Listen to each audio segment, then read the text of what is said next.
Hey everyone, I'm Lady. And I'm Alana. And this is Spookery.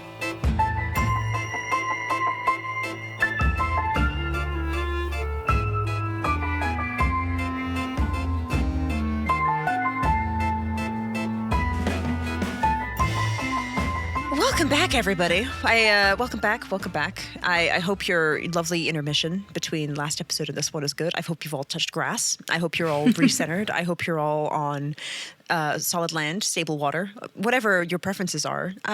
We're here still. We're still here. We sure are. Part 5, is it? Part 5 of the Titanic. We are still here. And I hate to break it to you, but we're going to be here a little bit longer. Don't tell anyone. Spoilers. Spoiler alert. Spoiler alert. We're still not going to be done after this episode, but it's fine because I know you guys are loving all of this unconspiratorial context because it's all going to stack up probably. You just have to believe. You do. Unless you have all of the episodes out at this moment, in which case you don't have to believe. But I like to choose that you're listening to this the day of, and you have to believe that I am eventually going to get around to some. There's a point. There's a point to all this. We're at part like 676 one day. I know. I'm still tapping the chalkboard. You're never going to believe what happened in the year 2014. It's so relevant. And you're just like in the background, like, when do we get the conspiracy theories? We're like, we've got at least 2 more years.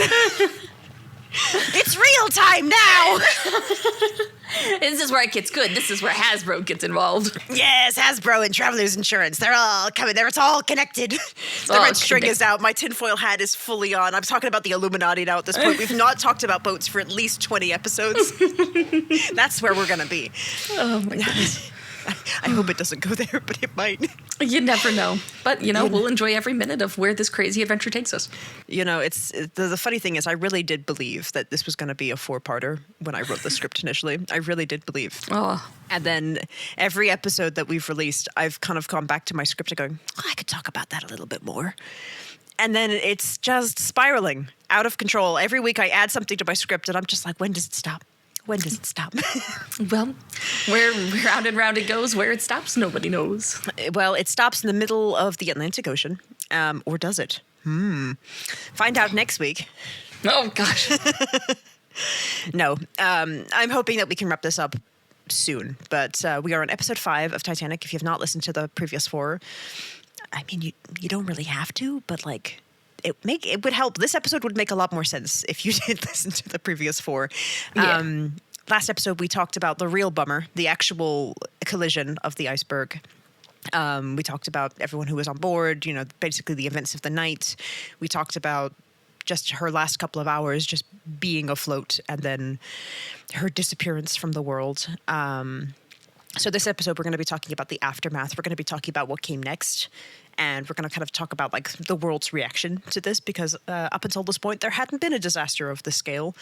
And I'm pretty sure there still hasn't been to this day. Yeah.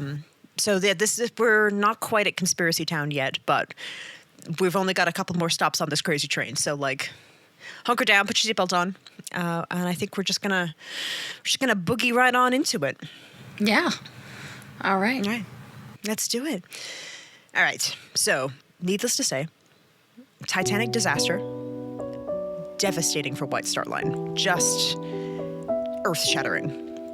Their 2 starships, the Titanic and the Olympic, had both ended up as massive muddy pits, and pretty much all hopes were now resting on the last ship that was coming down the pipe, because like if she didn't do well, there was nothing. There was nothing going on for White Star Line. Yeah.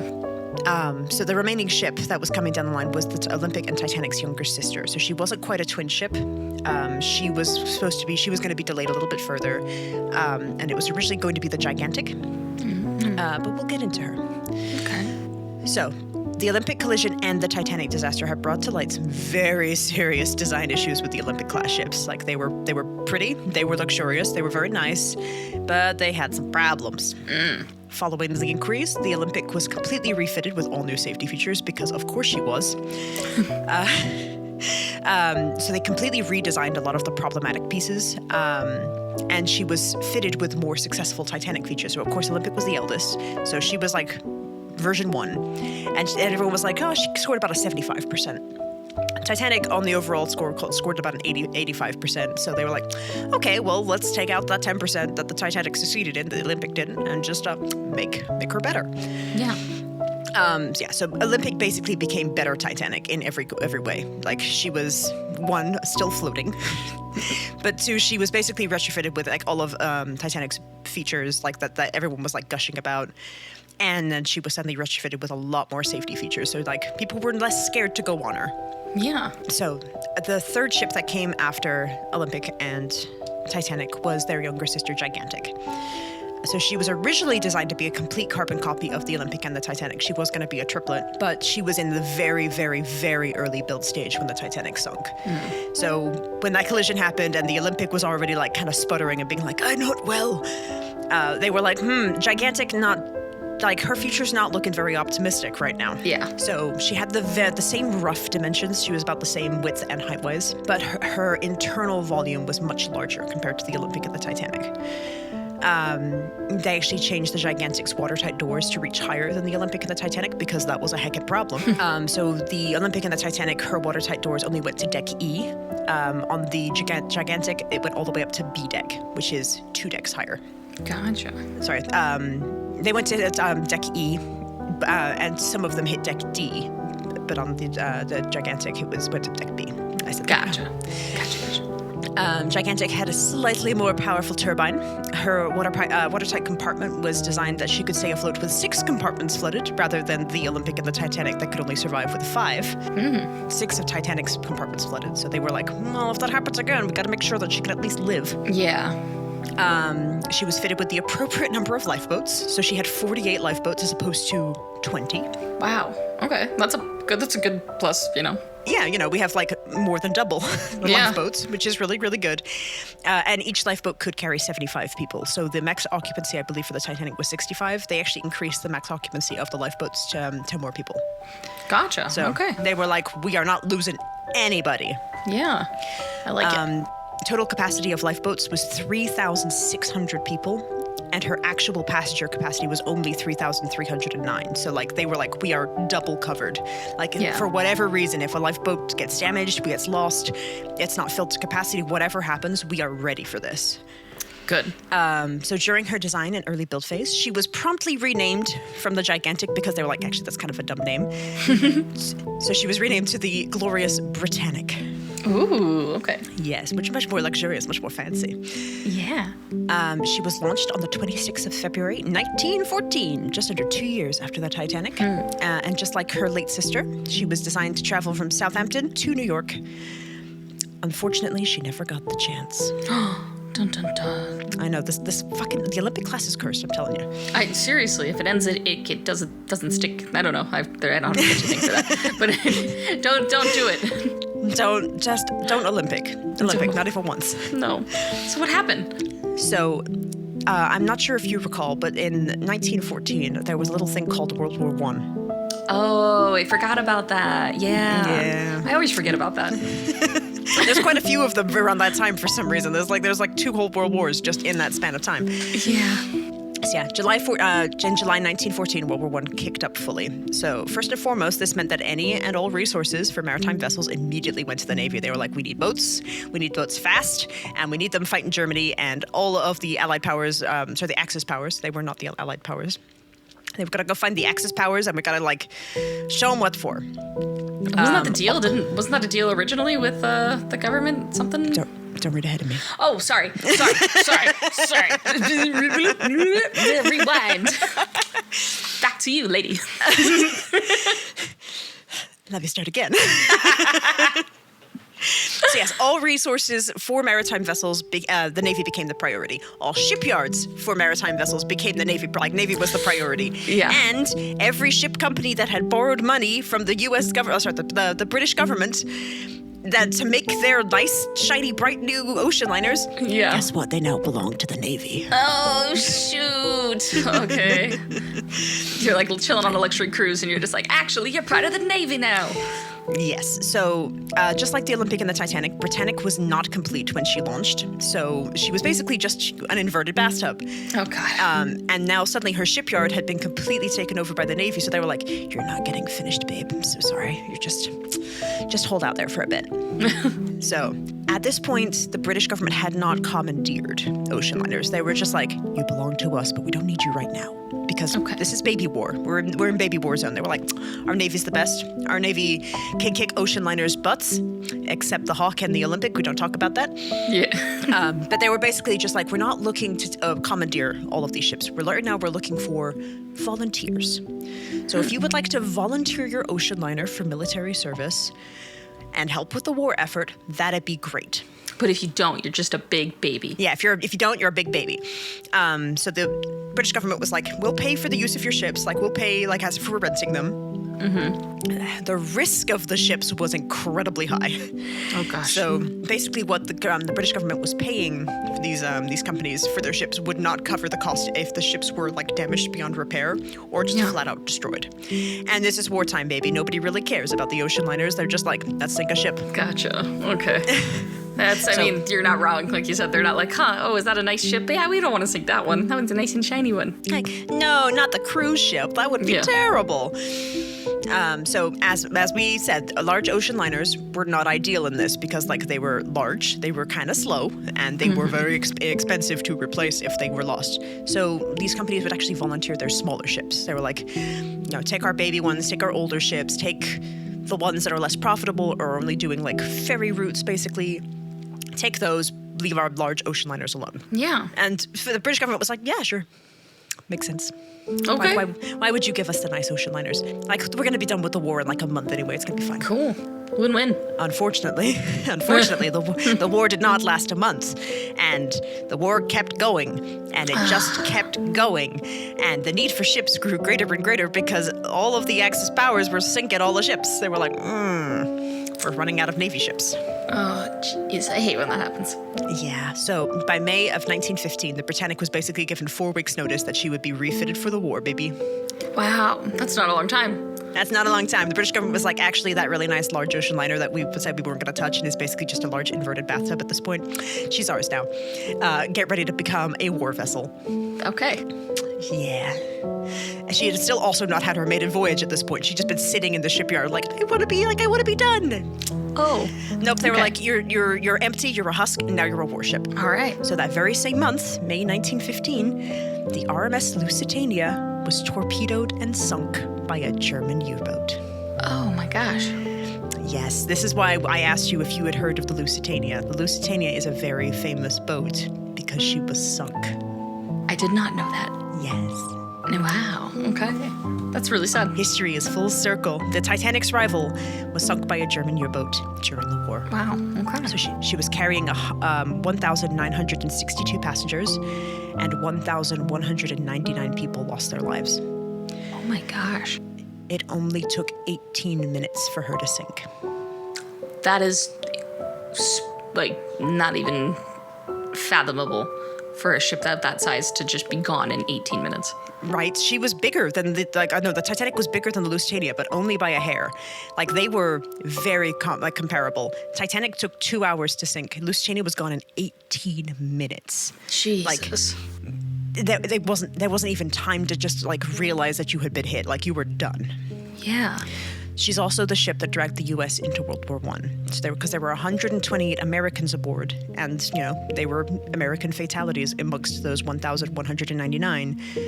So that's when the U.S. was like, oh, fuck, now it's getting personal. They enter World War as well. Wow. Yes. Okay. Wow. So, Titanic's rival, very tragic end. It's a cruel, cruel circle. Gosh. The Britannic was renamed to the HMHS, His Majesty's Hospital Ship, Britannic, and it was repainted with a large white and red cross. 3,309 beds were installed because that was her max capacity, as were several operating rooms. Upper decks were and upper deck common areas that were like originally supposed to be like luxury, like these are where the first class passengers are going to lounge. They got refitted to house wounded. They became hospital wards. Wow. Okay. B deck was refitted to house doctors. Medical equipment was installed on the 12th of December, 1915, and she was declared fit for service. She was now a floating hospital, baby. Wow. I've never heard of a floating hospital, but that's pretty badass. Yeah, that's what you do in the wartime. Wow. So, Britannic was assigned a crew of 675 people, as well as 101 nurses, 336 non-commissioned officers, and 52 commissioned officers. Included in this crew were 2 experienced Olympic-class sailors. That's right, it was stewardess Violet Jessup and stoker Arthur John Priest. They're back, baby, and they're on the 3rd one, and they're like, this can't go bad.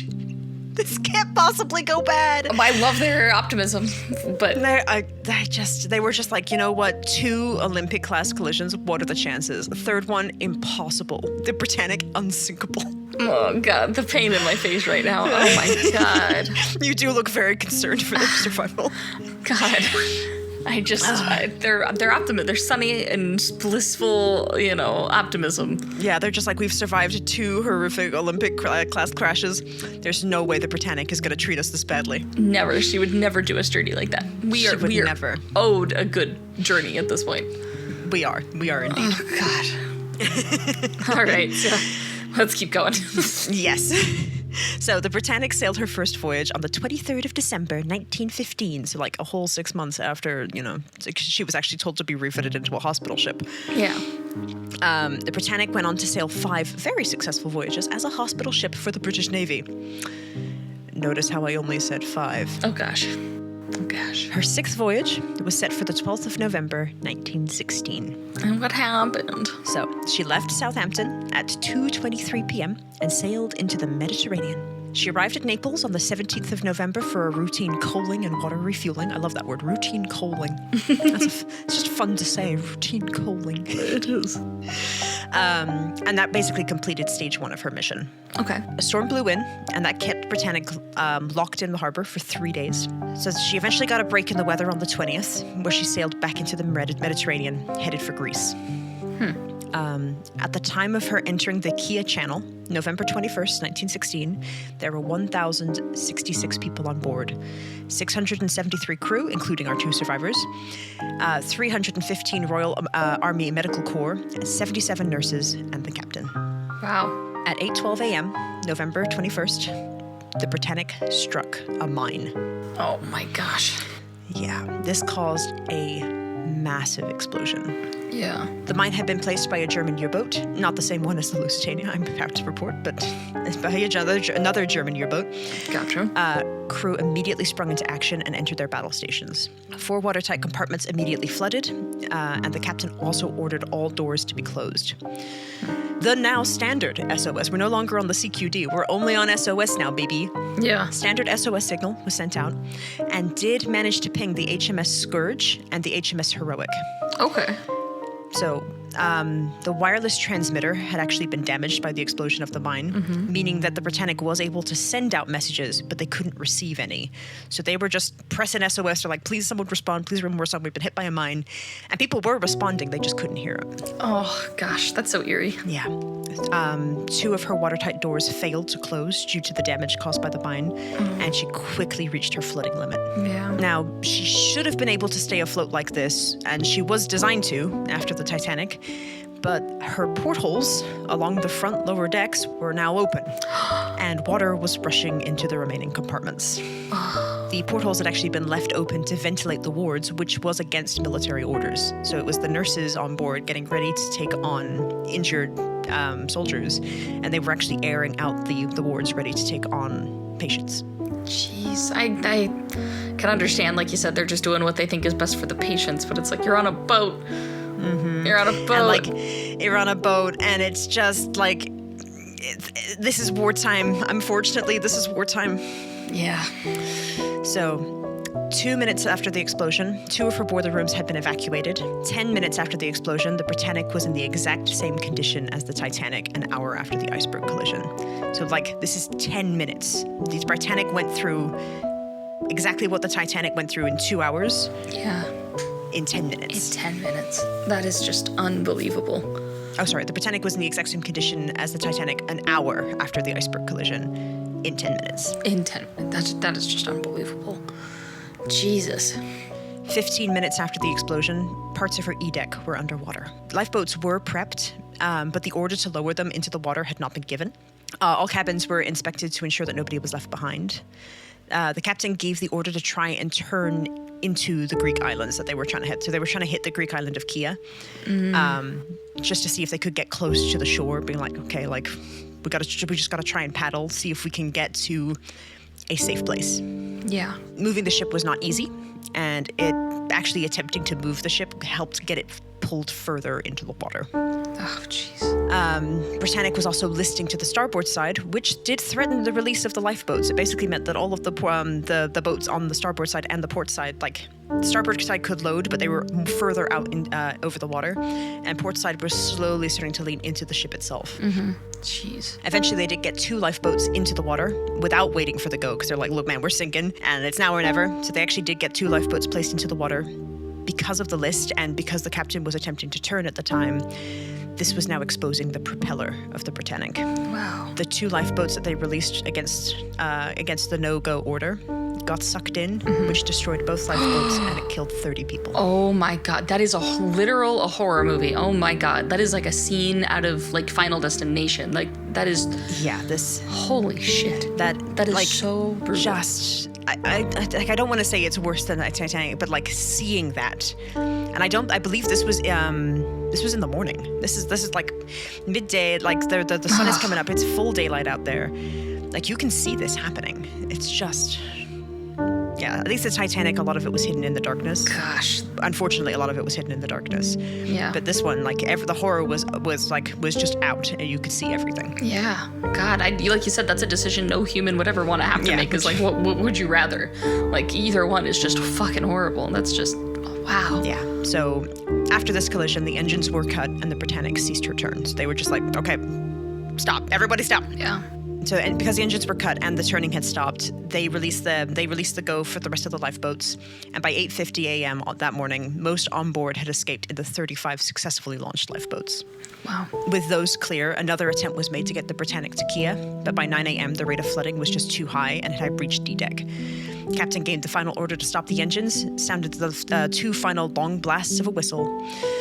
It was time to abandon ship. Wow. So bridge officers escaped into a collapsible and escaped to safety.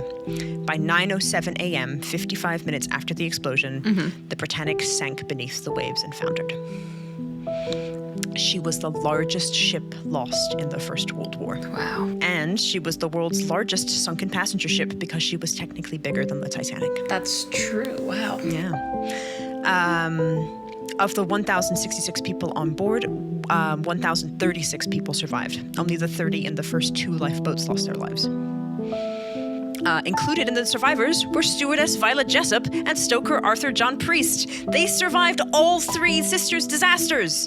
Oh my gosh, thank God. I don't know if these people are blessed, if they are cursed, if they're the reason. What is going on with these 2? Yeah, What is going on with them? Highly suspicious, but also thank God they survived. I just don't know. Yes, so it's just like, what the heck is going on with Violet Jessup and Arthur John Priest? I just want to know. Yeah. Anyway, welcome to my conspiracy theory, where we talk about these 2 incessantly for 2 episodes. Oh my gosh. No. The White Star Line at the time of World War I had 35 ships in its fleet, and all 35 were drafted into the war effort. So all passenger ship voyages from Southampton were paused, and only 2 ships, the Baltic and the Adriatic, ran the line from Liverpool to New York. The Oceanic, the Teutonic, the Celtic, and the Cedric were converted into auxiliary cruisers, which were basically cruise liners with guns strapped on them. Okay. You know, the Majestic did not survive, only because it was actively being scrapped for parts. So, like that one, it never really even made it to the wartime. Sorry, the Majestic did not serve. It survived. It just did not serve. It did not survive. It did not survive. Difference. The Majestic did not serve. Okay. The sinking of the Britannic was the worst possible scenario for White Star Line because she was basically the hopes and dreams of the entire ocean line. Like that was it. Like that was the big bang. Like they really needed an Olympic class to succeed. Yeah. Olympic had been struggling. Titanic was gone, and now Britannic was gone. Wow. So the first destroyed White Star Line ship was the Oceanic, which was run aground and lost. The second was a ship called the Arabic, which was torpedoed just off of Ireland in August 1915. Britannic was actually the company's third loss and by far the largest. Yeah. The Cymric and the Georgic were lost shortly after. In 1917, they lost the Laurentic, followed by the Afric and the Delphic. The Justicia, which was taken from the Holland-America line, and basically was just absorbed. They hadn't changed the name yet. But Justicia was a White Star Line ship, and she was destroyed in 1918. Okay. The Olympic, the only surviving one of her sisters, also served. So she was originally spared from war activity because she was kind of slow and kind of sluggish and not really doing the damn thing. Yeah, they're like, we don't really need her. And then they're like, okay, we're kind of desperate. We might need her. Yeah, she's like, we got the ship with the limp. Do you want that one? And they were just like, yeah, okay. Bring her on. Bring her on. So, she was used as a troop transport in tandem to the Britannic becoming a hospital ship. So Olympic's basic only journey was to just transport troops from one place to another. And then Britannic was basically to clean up the remains and take off all the survivors and take care of them. Gotcha. So Olympic was fitted with guns and had the capacity to carry 6,000 troops. Wow. Which is quite the upgrade from her 3,000 passengers she was originally designed to carry. Yeah. She was constantly repainted in various forms of camouflage, and she operated incredibly successfully. In May of 1918, she engaged in battle with a surfaced U-boat. So she was like, I don't like you. Immediately made a beeline and rammed into the submarine. Wow. Which caused the entire crew of the U-boat to scuttle, which basically they abandoned ship. They were like, oh fuck, the Olympics coming. Okay. Yeah, so normally what is normal war protocol is that when a submarine or a ship scuttles, like you take the scuttlers as like you save them, but then you take them as prisoners. Okay. Olympic was like, fuck you, and just kept sailing. No. That's so fucking savage. She was like, I'm not dealing with this today. And wow. it's pretty much what the Hawk did to her ages ago. She basically did to this fucking U-boat. She just sailed straight into it, like caused it to keel over. She suffered very minor damage. She got like a scratch on her bow. She was like, bitch. And then she's like, okay, bye. Yeah. The Olympic was damn near just indestructible at this point. She was just like, I'm not taking any prisoners. I'm just sailing. I'm taking my troops over here, and fuck you. And fuck you. Wow. Okay. Okay. So over the course of the war, she carried up to 201,000 troops. Wow. She burned approximately 347,000 tons of coal, and she traveled about 184,000 miles. She was quickly nicknamed Old Reliable. Because she was fucking doing the damn thing. Olympic was like, I see that you have killed both my sisters. I am now here to shine. This is a revenge story I can get behind. Yes, this is like if this was like a young adult novel, this would literally be like eldest princess, maimed at an early age. She's like, she just can't take over the kingdom. Second princess dies in a horrific boating accident, and the third princess gets drafted in to help with the war and gets like bombed, and she's just like, fuck it, hold my beer, and she just goes on like a war path and just slaughters everyone. I'm writing this book weirdly, but like. It's so true. That's like the best analogy. Like you said, it really is that. Yeah, Olympic was just like, I don't know, like someone whispered something into Olympic's ear one day and she was just like, I will be the best. Like, I am just going to do everything. I have something to prove. She's like at the end of the fucking one of the Marvel movies where like the camera turns, it's Thanos. And he's like, fine, I'll do it myself. That's what Olympic did. Oh my gosh, and she's doing it. She's doing it. She's now Old Reliable. Her captain was even knighted for the service that he committed in Olympic. Wow. To this day, she's been unofficially awarded the title of the only passenger liner to sink a U-boat in World War I. She's the only one who did it. That's so impressive. What a cool title to have. Yeah, fucking Olympic. She was just like, that's how you do it, boys. That's how you do it. That is. Wow. So, all in all, the White Star Line lost 10 of her 35 ships in the war. Only one of its pride and joy ships was still standing. And once the war ended, she was put immediately back into passenger service lines. So they basically just took the guns off the Olympic and they were like, back to the passengers with you. Oh, gosh. Yeah. So the losses of the war were devastating, not just like civilian-wise and like, just wartime-wise, but just White Star Line-wise, the losses were devastating. Yeah. All the surviving ships were put back to work, but there just weren't enough to to bring White Star Line back into a positive profit. So they had 35 ships at the start of the war. They only had 25 ships left. So the White Star Line bought several second-hand ships, and they even rented out its own ships to other companies to like try and like cut like just to cut even. Yeah. It wasn't looking so hot for White Star Line. Jeez, yeah, that's such a significant loss. Truly, like that's more than half their ships are gone. Yeah, like they just had nothing, and it was completely out of their control. They were still reeling from the Titanic disaster. They were still dealing with lawsuits and like dealing with the survivors' families or their victims' families. And just here comes this war, and they're just like, we need your boats now because you borrowed money from the British government. These boats are ours. Yeah. Jesus. Like it was a death spiral. Yeah. Post-wartime policies put severe limitations on international immigration. So basically all of this travel from, Britain to New York to through the Mediterranean, anywhere that these like ocean liners were designed to go, like this was a very stable profit margin. Now it was horrifically limited. They were like, you need this, the passengers need to be able to do this, we need to be able to confirm this. Like it was just restriction upon restriction upon restriction. Yeah. So tourism after the war did help some, but most tourists were sailing third class. Like just the war itself was just, there was no money in it. Families that were originally, first class were like, it's like technically they could afford first class. They were demoted down to third class just because they were still reeling from the war. Jesus.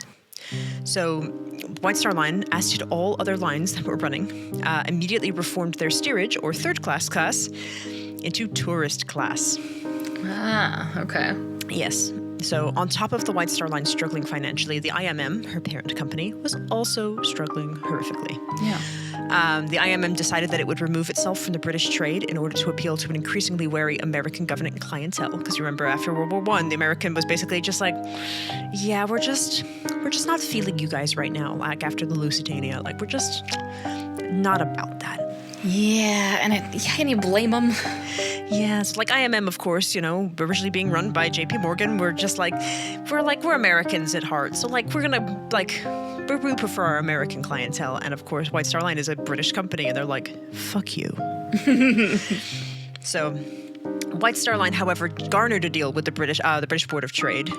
So now White Star Line and IMM are at odds. They're just like, well, like we love the British trade, we love the British government, we're a British company, and now you're like, fuck you, Britain, we're going over to America. I don't think we're going to America. White Star Line officially parted from the IMM in 1925. So they basically severed all connection to their parent company. Instead, they formed a business partnership with Cunard. Cunard! How could they? I know. It's like what a wild adventure that this has been. From decades of hating on Cunard to Cunard coming to save the Titanic survivors, and then the companies just working together. Finally, in the end, enemies to lovers. Enemies to lovers. That's how I feel. Like this is. Oh my gosh. You're not wrong. You're not wrong. So they decided to share ships and alternate running routes. So like, basically, Cunard would run the Southampton to New York, and then it would be White Star Lines, and then it would be Cunard, and then it would be White Star Line, and that way they weren't competing with each other. This also allowed both companies to use fewer ships in total, which lowered operating costs. So now that they had doubled their fleet, they didn't have to like push these poor 25 ships and all of these rentals that they were paying for to extremes. Gotcha. Transatlantic travel remained stable for White Star Cunard, but their Australian route was on the verge of ruin. How come? It's something called the Great Depression. I don't know if you've heard of it. Oh, okay. It's, the thing that really got Bonnie and Clyde going. Yeah, I don't know if you can tell. I forget about giant, political and social events. I'm just kind of like, why? What was going on in 1914? Why would this happen? What the heck? That makes no sense. I just, my brain doesn't go there. It's okay. We're here. We're in 1928, and they were basically like, hey, we have no money. Yeah. Like, nothing. So forget about profits now. Like, there is nothing going on. It is now about survival. They were just like, can we even stay a company? Yeah. So after this, ownership of the White Star Line changed hands a couple of times. Baby Ismay actually came out of retirement briefly to try and keep the White Star Line afloat. He was like, that's my dad's company. Like, guys, we've got to fucking do something. Yeah. Unfortunately, White Star Line and Cunard hit some serious financial difficulties in 1933, the time of Bonnie and Clyde. British government agreed to assist the two competitors financially. They were like, we will bail you out one last time, but we will only support one of you. Now fight to the death. Oh my god, that is my favorite plot twist. I feel it, and that's so British of them. That's so British. Yes, so they were, the British government offered to help, but it was on the condition that the two companies merged and became the same company. They were like, we're only helping one company, and if you right now you guys are two companies in a partnership, and that's just not going to fly. We need one company. I mean, that's fair. Yes, so the two companies were officially merged on May 10th, 1934. 62% of the company was owned by Cunard, while the remaining 38% was owned by White Star Line. Oh my gosh, how did Cunard end up this way? I know. Cunard just they played the long game. They did. Australian and New Zealand lines were just basically unraveled. They were just like, there's no profit there. Like, that is basically a money sink. Just get your ships out of there. Like, forget about Australia. They've had it too good for too long. And they shake their fist and then go in the air. The Olympic was removed from service and finally scrapped in 1937. So she had a really, really good run from 1911 to 1937. And she was the largest ocean liner ever for pretty much all of that time, except when the Britannic and the Titanic hit the water. Wow. So that officially ended the Olympic line. Jeez. 10 years later, in 1947, Cunard officially bought out White Star Line's 38% of the company, and by 1949, White Star Line was fully absorbed. Now it's just Cunard. It's just Cunard. Baby Ismay is shaking his fist in the air like, Cunard! Oh my gosh. Wow. Who would have thought? I never saw this coming. Yeah. Well, there's a reason. Cunard's still going to this day, and White Star Line is not, so... well... Yeah. That makes sense. But all White Star Line logos and flags were removed from the fleet. She was only Cunard, and that's how she is to this day. Wow. White Star Line's main office still does exist in Liverpool, and it's actually in view of Cunard's headquarters. They can see each other. You can go visit them.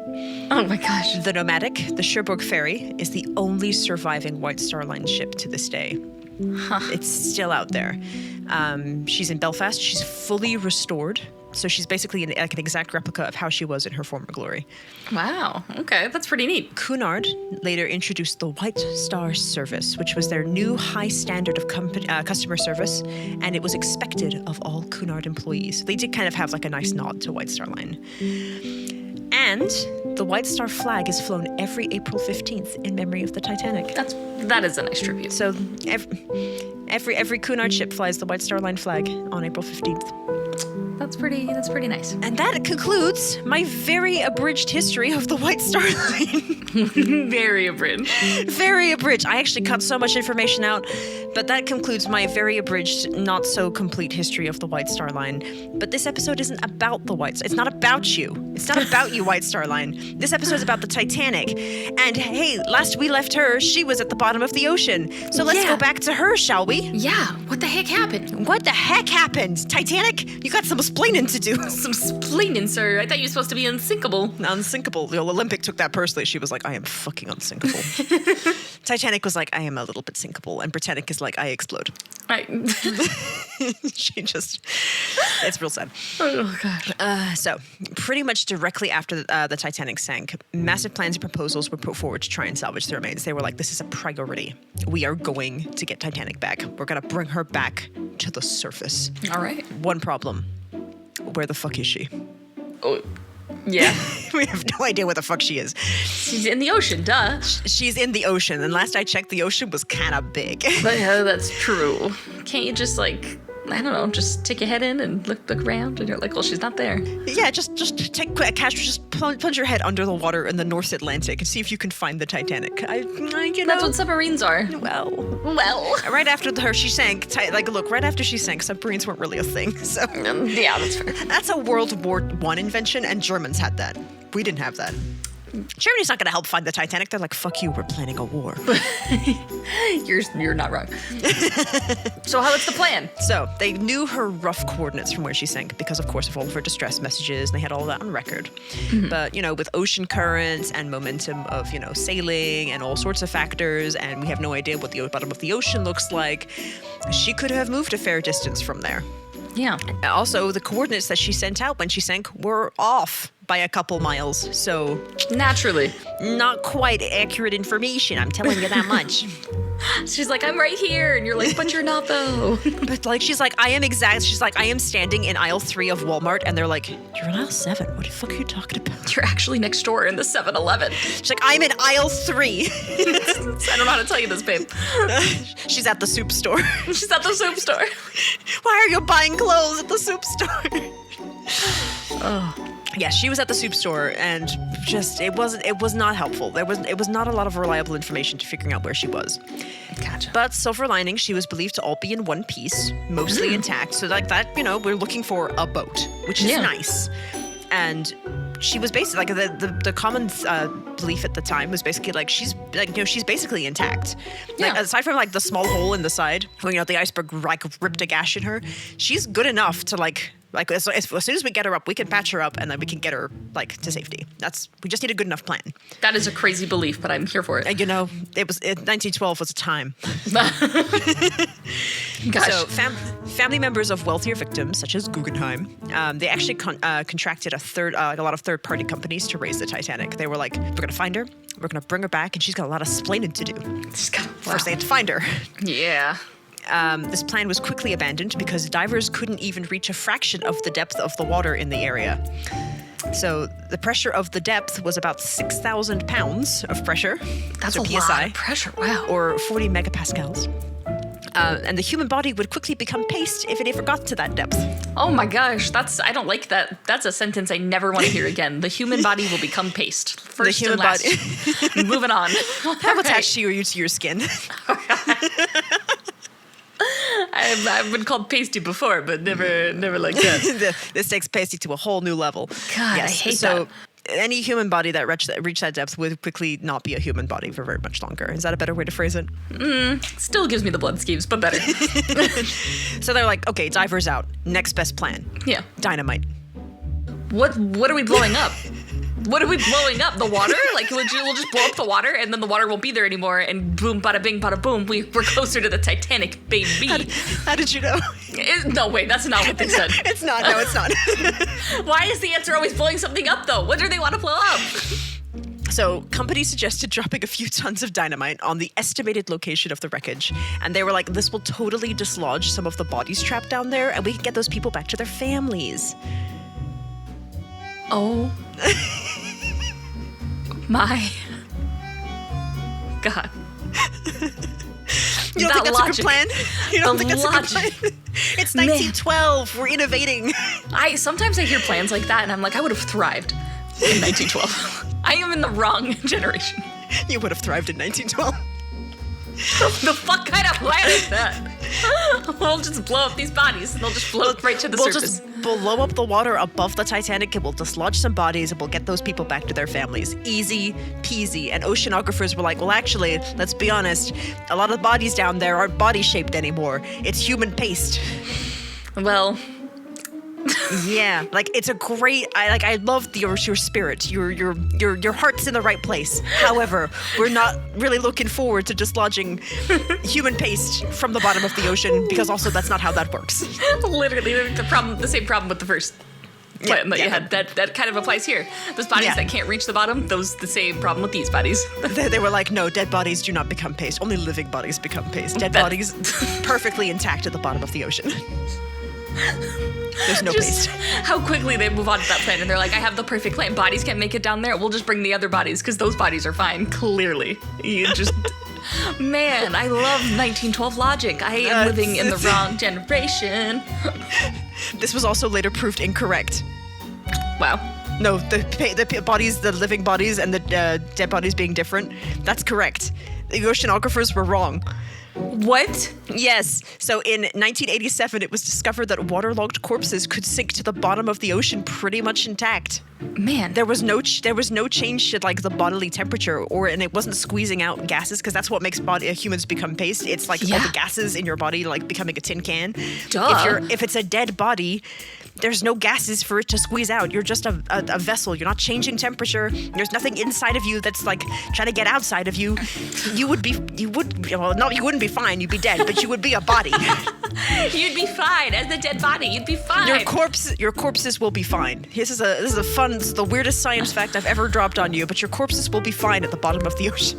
Man, because you don't have gas. All your farts are gone. All your farts are gone. Killed you. The farts are what turn you into a human tin can. I'm just putting it out there right now. Gosh, this is some crazy science right now. But it also means that the dynamite still wouldn't have worked because this prevents bodies from floating to the surface if dislodged. So it would just rattle the bodies around a little bit. But like they were really hoping that the air inside the bodies would drag them to the surface. But there's no air in them, and they're human. They're body shaped, but they're just gonna be there. They're just down there. All right. So what's Plan C? I'm here for Plan C. How much crazier can it get? I'm so here for these plans. Okay, so dozens of proposals would be put forward to salvage the wreckage. Are we gonna like train some fish to like? Hold on! Don't read ahead of me. So dozens of plans were put forward, but pretty much all of them fell through because of 1912 science and then just hooliganry, just shenanigans. Also limitations of technology, budget, and also not being able to find the Titanic. We still haven't found her. We have no idea where she is. We just need to ask friendly dolphins. We just gotta ask the dolphins. They know. They know. They know where the Titanic is. The North Atlantic dolphins. They know exactly where the Titanic is. Oh yeah. So, one of the proposals, Plan C, this is what you wanted, was to attach electromagnets to a submarine and sail through Iceberg Alley. There we go. Magnets. The Titanic is made of metal, and she would be pulled up by the magnets. Yes. Easy. Yes. And if they could find the wreck, they could even add more magnets to barges. And like with a series of winches, like we'll just get her like kind of high enough so that the winches could get under and just pull her up. Easy peasy. Yeah. If the answer is not dynamite, it's always magnets. It's always one of two. It's magnets. We can't tell you how magnets work. They just do. We're going to stick a bunch into the ocean. Titanic's going to get like pulled up, baby. Easy. Easy. This didn't work for one reason. Why? It's too expensive. But what? So we can't afford a 500-ton magnet? So to enact the plan at the time, it would have cost $1.5 million at the time, which is about $35.5 million today. Oh my gosh, that's nothing. That easy. Taxpayers, pay it now. Come on. They were like, we're never going to find enough magnets to enact this plan. The $35 million is just to find the magnets. Everybody strap them to a submarine. Just to find the magnets.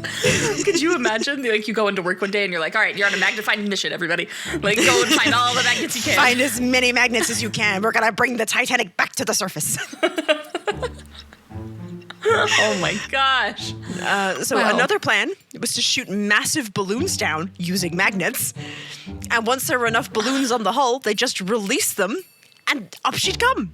Like, what do you mean release them? Like you release the balloons? So they were going to send like compacted balloons that had not been inflated yet on magnets. They were going to torpedo them down, and then they were going to attach the hull, and then they were going to release the balloons, and the balloons were going to pull the Titanic up, and she'd be fine, and she'd be on the surface, and everything would be okay. I don't know why they didn't opt for this plan. They were just like, no. Was it the self-inflating balloons? Was that the downfall to this? I think that probably was the downfall with this. If human bodies with gas in them can't make it to the bottom of the ocean, I'm not optimistic about balloons filled with gas. I'm going to be honest with you. Yeah. Oh, man. These plans are amazing and insane all at the same time. Hold on, we're not done. Okay. In the 1960s, new plan. Mm-hmm. So they had invented this thing called the bathysphere, which is basically a circular submarine with a hole in the bottom. You see them in like old Scooby-Doo episodes. They're like the big domes and they have the hole in the bottom and they go down and you can like... Yeah. I know exactly what you're talking about. Yeah, those things. We have those now. So what we're going to do is we're going to send one of those down and just go find the Titanic. And then from this bathysphere, bathysphere. I think it's a bathysphere. So they're going to drop down. They're going to find the wreck, and they will attach the balloons and raise her up. Easy. Your body can't go to paste if it's in one of those things. Yeah, it's like the same policy with airplanes, right? Like you're in the tin can, it's got its own pressure, safe.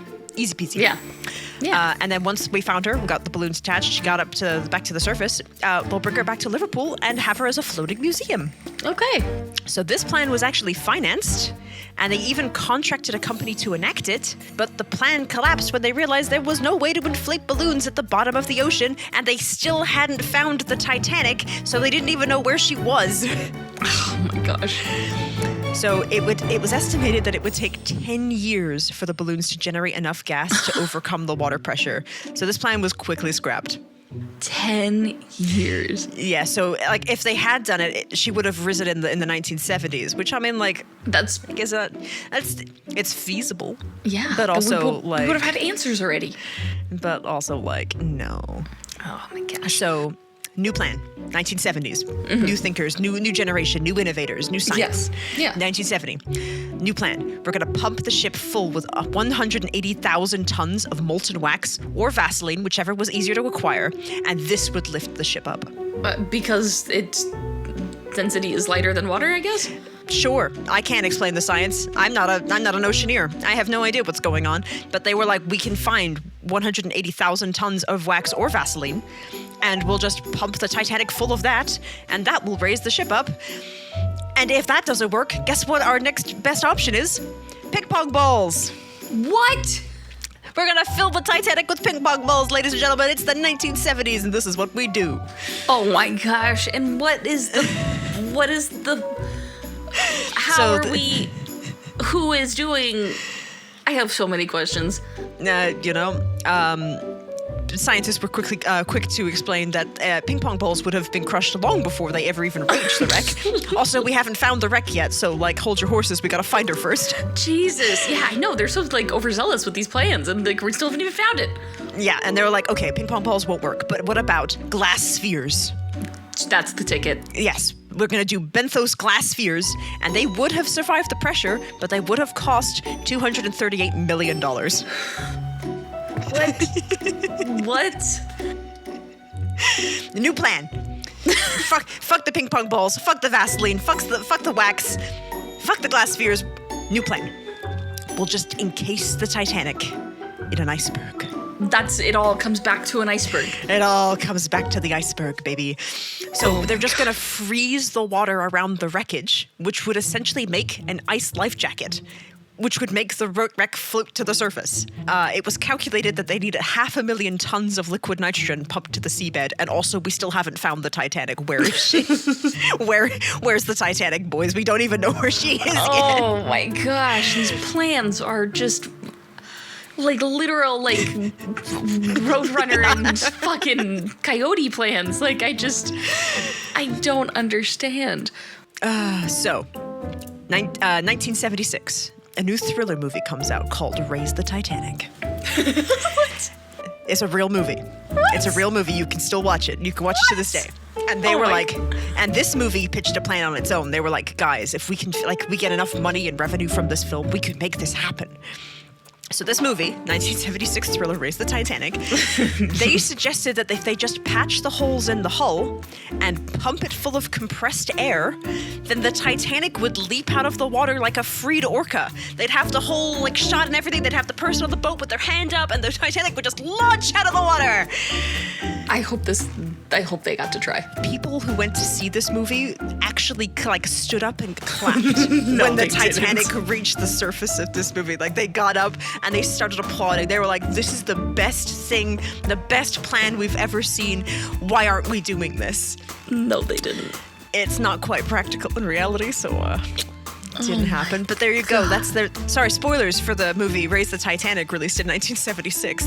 They filled the Titanic with compressed air and she launches out of the water like a torpedo. But easy. They're like, no, the answer is just more air. We'll just fill it full of air and it'll just shoot itself back up. Just use its own weight against them. Classic. Yep. Classic. Also, we don't know where the Titanic is. We haven't found her yet. That's not the But aside from that. Oh my goodness. So, new contenders about to enter the ring. Yeah. A guy named Robert Ballard of Woods Hole Oceanographic Institution was very invested in the Titanic. I can only assume he watched the 1976 classic Raise the Titanic. And he was like, I need some financial backers to help me achieve my goal. I would like to actually, first of all, find the Titanic and possibly raise her if we can find her. Yeah.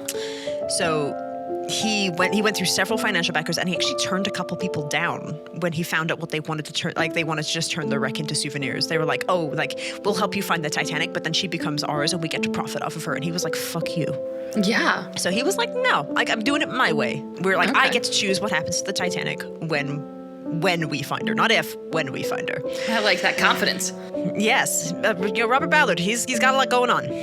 So, Several sympathetic backers decided to pitch in, and they actually founded a company named Seasonic International to create a vehicle designed to traverse down to the bottom of the ocean and explore and find the Titanic.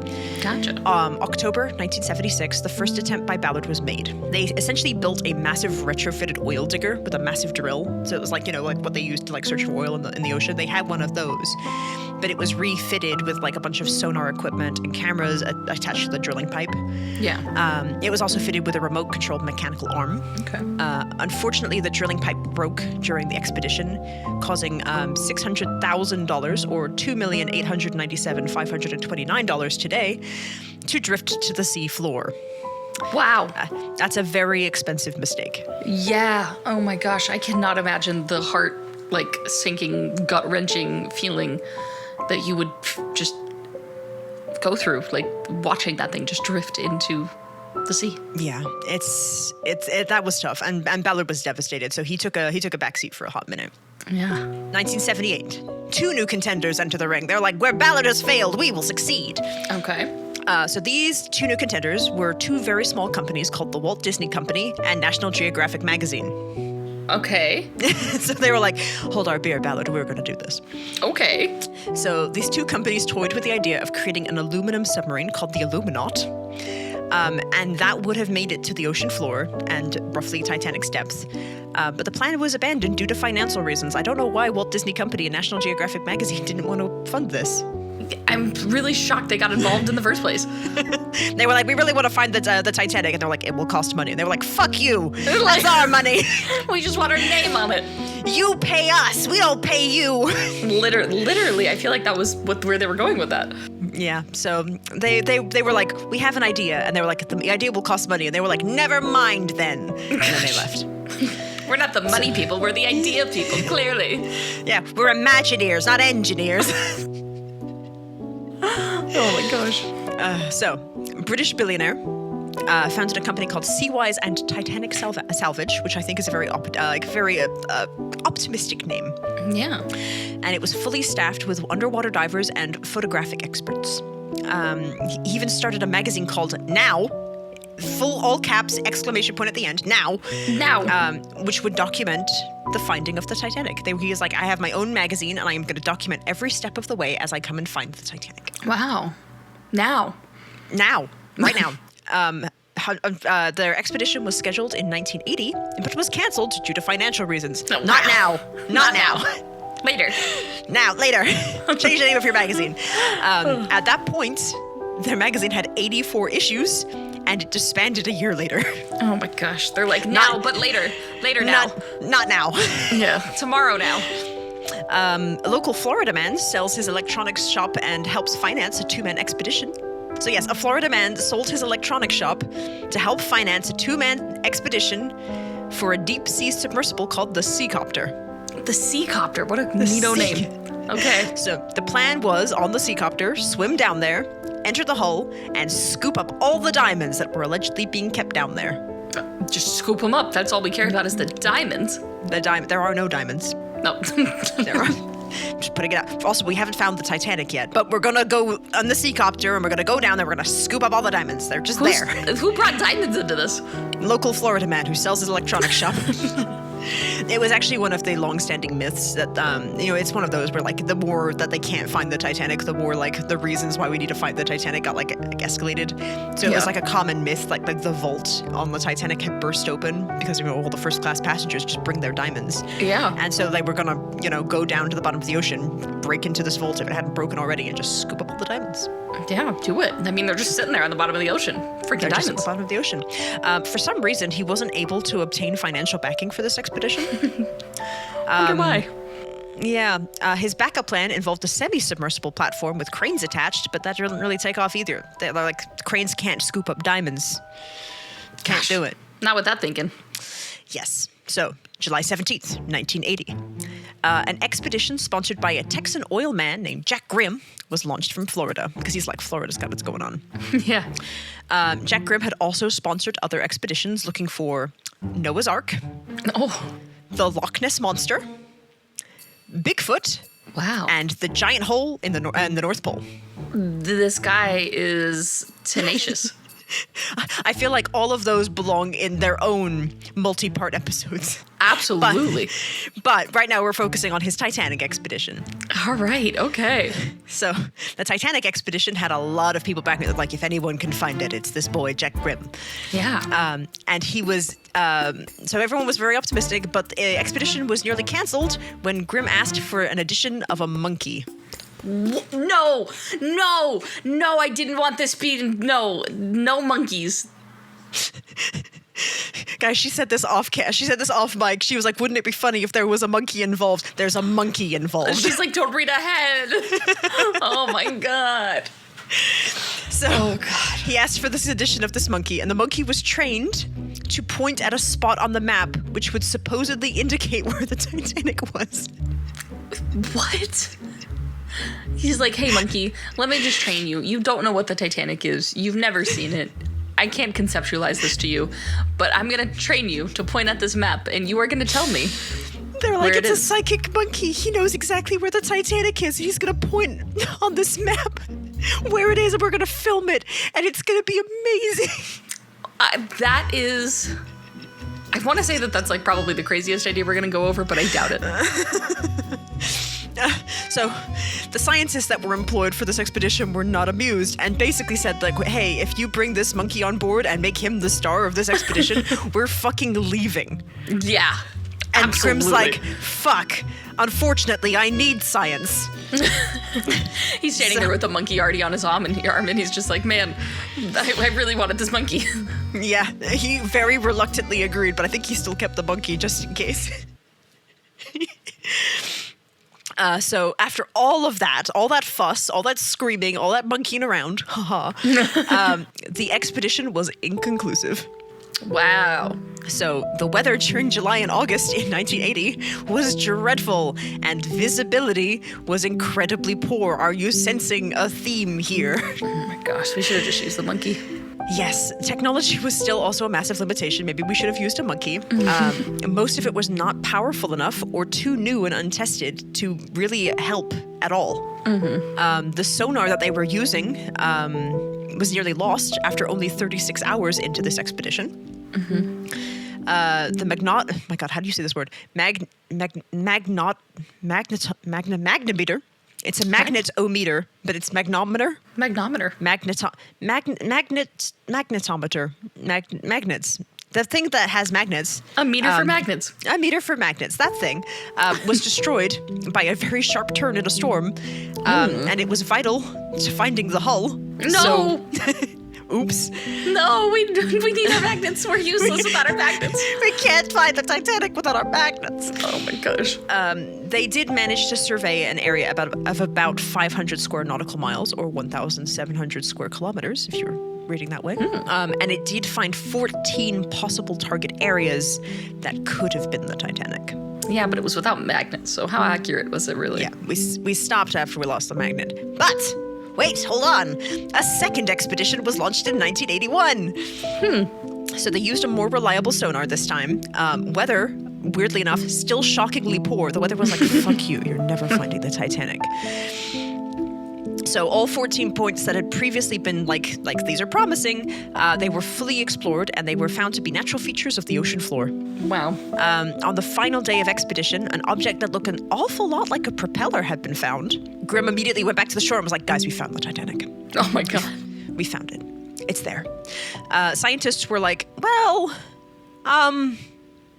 we're not sure. And they were not quick to endorse this discovery for some reason. Yeah, I wonder why. So 2 films were made about these 2 expeditions. The first one called Search for the Titanic, and the second one called Return to the Titanic, even though they hadn't found it in the first one. Wow, that is a bold claim. And then both films were eventually combined into a single film called In Search of Titanic. In Search of Titanic, not the Titanic, In Search of Titanic. And that was released in 1981, the same year that the second expedition went out. Huh. Okay. So they went back for a third expedition in 1983. Once again, weather was like, fuck you. And just miserable, poor visibility, stormy. They were like, nothing. And nothing was found during this third expedition. Dang. This expedition actually ended early. So weirdly, Grimm's expeditions did sail over the Titanic. They did, in fact, find the Titanic, but they didn't flag it. The initial sonar that they used failed to detect her. What? And the second sonar that they used wasn't close enough to detect her. What? I mean, he technically did find the Titanic. He just didn't find the Titanic. Jeez, that stinks. Embarrassing. Say what you will about Grimm's expeditions, but they did succeed in mapping an extensive part of the ocean floor, which was invaluable for later expeditions. They were like, this man's crazy and he has a monkey, but man, did he explore that ocean floor to like the nth degree. Like we have a shocking image of what the ocean floor looks like now because of this man. Wow. All right. Well, at least it was good for something. It was good for something. And now our boy Ballard, they were the first guy, the first contender into the ring. He had licked his wounds. He had recovered emotionally, spiritually, financially, and he was like, you know what, 1977, not my year. But after watching Grimm and his monkey do this thing, it's my time. I'm going back out there. Our boy Ballard, he devised several new plans and brand new technologies to help find the Titanic. He's like, guys, I'm not getting ahead of myself. We're going to find the thing first. So his pride and joy was a system called the Argo Jason. And if you're a mythology nut like me, that's very exciting. So the Argo was a remote-controlled deep-sea vehicle that was equipped with a sonar and cameras that would be towed behind Ballard's ship. So he had a reconnaissance ship above the surface. Jason was a small robot tethered to Argo that could roam the sea floor and take close-up photos and gather samples. So he could actually like take pieces off the ground. Oh, that's so handy. Yes. So all photos that were taken would be transmitted up to Ballard above. Now the U.S. Navy were like, that's kind of cool. Yeah. It's kind of cool, Ballard. Kind of like it. And they saw military applications for this. So they were like, we'll help pay for it, but we get to use it. Yeah, of course. We want to use Argo Jason. Yeah. Most of the tests that were done by the military with Argo and Jason are still classified to this day. So, fun. Interesting. So the deal was that Ballard and his team would be allowed to carry out a month-long expedition every year for 4 years. So they would get 4 goes to try and find the Titanic. Ballard had to keep Argo and Jason in good condition, and then the Navy was allowed to conduct its own experiments with the system when they weren't Titanicking. Okay. They also agreed to allow Ballard more time with Argo and Jason once the Navy's needs had been met. So they were like, our testing comes first. You get to do 1 expedition a year, but if our tests go well and we conclude them early, you get to hang out with Argo Jason a little bit more, even though you built the damn thing. I know, that's very funny terms. The Titanic expeditions would actually be great field experience for the Argo Jason system as well. So the Navy was very interested in letting them go first and keep the Argo Jason testing while they were doing their own experiments, because they could figure out how far they could push this thing. Okay. So in 1984, Argo Jason was deployed to search for wrecks of sunken nuclear submarines, the USS Thresher and the USS Scorpion. These 2 submarines were also somewhere in the North Atlantic. They had been destroyed during the war, and they were American submarines. So they're like, we want them back because we put some stuff in there and we want it back. Yeah, okay. Not crazy at all, but sure. The Navy's just doing Navy things. Yeah. Just Navy things. Just Navy things. Just Navy things. So Argo and Jason successfully found them. Wow. And they actually recorded priceless data on how shipwrecks behave at certain depths as well as how they sink. So they were like, okay, we found these 2 submarines pretty successfully, and they broke apart this way, they fell this way, they landed this way. This can give us some insight into how other ships and like bigger vessels might have like behaved when they sank. Specifically the Titanic, because where the fuck is she? Yeah, so that's handy. So what did we learn? Did we find her? We're not going to get ahead. Hold on. So how they found these submarines was actually that they found debris of these submarines. So they actually found like these like barren fields, and they were like pieces of these submarines. And they actually calculated the drop of the debris. So like, okay, if this piece was from this part and it was falling this way, then we can actually calculate where the rest of the submarine was, and that's how they actually found the wrecks. Wow. And they were like, maybe we can use this to find the Titanic. Wow. Assuming that, she's not in one piece. Yeah. Because at this point, the belief is that the Titanic is still in one piece. Okay. A second submarine expedition was launched in 1985. Due to the length of this expedition and because the Navy had top priority on all of their experiments, Ballard would only have 12 days to search for the Titanic afterwards. Wow, that is not a long time. That's not a long time. And compared to Grimm with his monkey, his expeditions had taken more than 40 days just to scour 500 square feet. So Ballard's like, I'm stressing. Yeah. Realizing that he would need help because he only had 12 days with the Argo Jason, Ballard approached a French oceanographic agency called Ephemer. It means something, and I think I have it written down later. later, but like I just written it down as Ifremer. All right. Ifremer. Okay. Which Ballard's Oceanographic Company had they collaborated with them before, just for other ocean research. Sus. So Ifremer had developed a state-of-the-art high-res sonar called SAR. And they actually agreed to send out one of their ships to the Titanic area with Argo Jason to see if they could collaborate and see if they could find it together. Gotcha. The plan was that the French would lead with the sonar, and then Argo would go in and start exploring promising locations, which would cut time since they only had 12 days. Yeah. So the French team went out ahead, and they spent 5 weeks combing the ocean, scanning the seabeds, looking for any sign of the Titanic. They scanned about 510 square kilometer area. And unfortunately, they found nothing. Dang. Turns out later, though, they had actually passed within a few hundred yards of the Titanic on their very first pass. Wow. So the place where they started was only 100 yards away from the actual Titanic. Oh, wow. Well, did they at least learn from that and come back to it, hopefully? Fingers crossed? Well, hold on. We're not done with this expedition. Don't get ahead of yourself. Sorry. That's just Ifremer's part. Ballard hasn't gone yet. True. I'm so sorry. So after 5 weeks of nothing with Ifremer, Ballard's like, sonar's likely not going to turn up any results because sonar can't differentiate the difference between ocean floor and boat. Fair. So instead, he thought back to his previous submarine experience. He's like, okay, well, sonar's not picking it up, but the way we found these submarines is we found pieces of the submarine and we followed the trail. So maybe we should follow pieces of the Titanic if we can find them. Yeah. And of course, the cameras on Argo Jason could differentiate the difference between ocean floor and boat. So handy. Unfortunately, as much as Ifremer tried to help, it was kind of like, okay, we're just going to do this on our own. Yeah. Ballard also speculated that the debris field of the Titanic would be rather large since she was, the largest fucking ocean liner of her time. Yeah. So Argo Jason was deployed.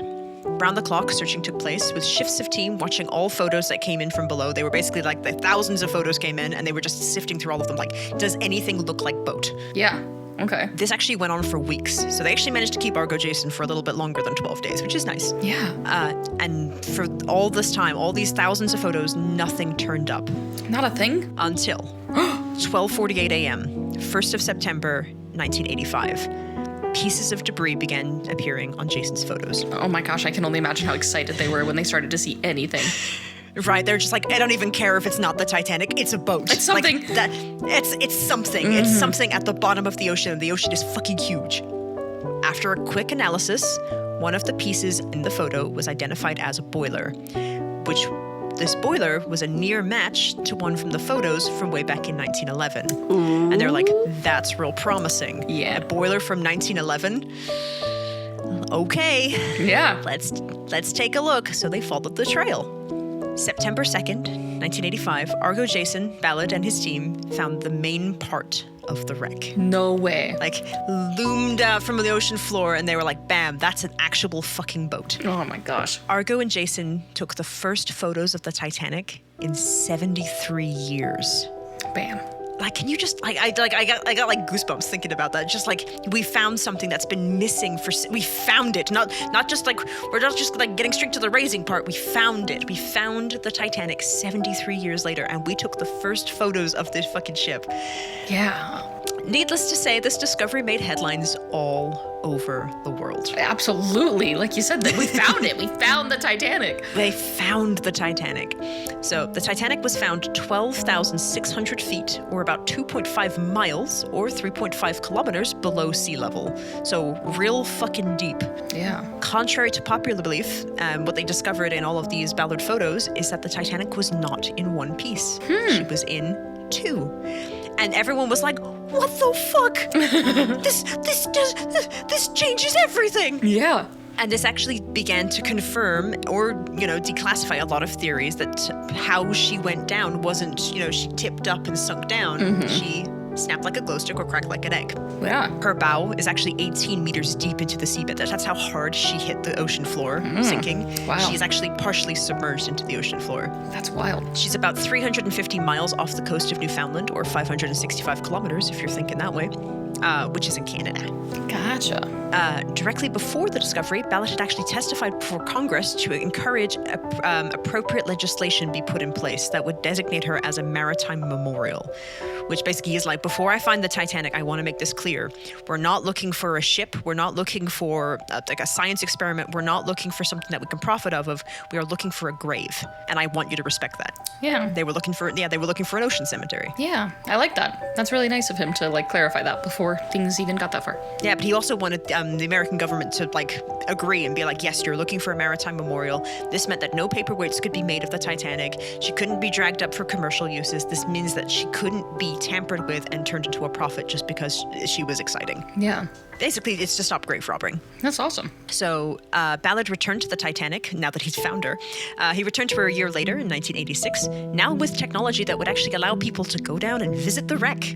So very exciting. Yeah. So a small remote operated vehicle called Jason Jr. was built to explore the interior. It was also on this expedition that a plaque was placed upon the wreckage which announced its discovery the prior year. It also called for the wreck to be fucking left alone. Okay. Yeah, I think the plaque called for the wreck to be left undisturbed in memory of the 15,000 lives that were lost that night.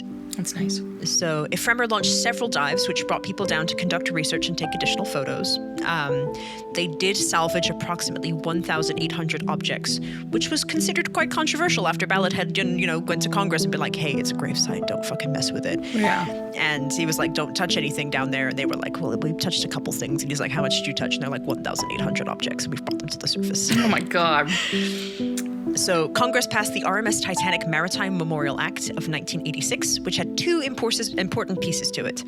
The first was that the U.S. would begin negotiating an international agreement with foreign governments that would contribute to the conservation efforts of the site, which basically were like, hey, rest of the world, don't fuck with the Titanic.